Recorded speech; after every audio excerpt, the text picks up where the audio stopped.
శ్రీ రమణ మహర్షి వారి నీ సహజ స్థితిలో ఉండు అనే పుస్తకం నుంచి సంగ్రహించబడిన రమణుల వారి సందేశములు. భక్తుని ప్రశ్నలు, వాటికి భగవాన్ సమాధాన రూపంలో బోధించిన అనుభవ బోధలు. భక్తుని ప్రశ్న: భగవాన్, సేవ నుంచి నివృత్తి అయి శ్రీ భగవాన్తో సదా ఉండిపోవాలని నా మనసు కోరుతుంది. భగవాన్ రమణ మహర్షి బోధ: భగవంతుడు సదా మీతోనే ఉన్నారు, మీ లోపలే ఉన్నారు.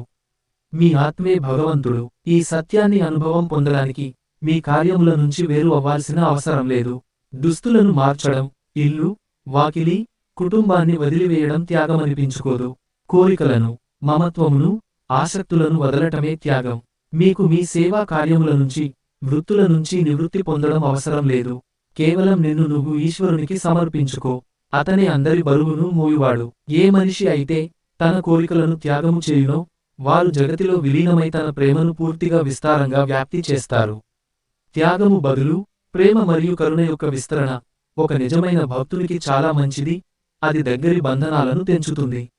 అతను తన ప్రేమ యొక్క విస్తారాన్ని హద్దు, వర్గం, సంప్రదాయాలను మరియు జాతి మర్యాదను దాటి సంపూర్ణ జగత్తులో వ్యాప్తి చేస్తాడు.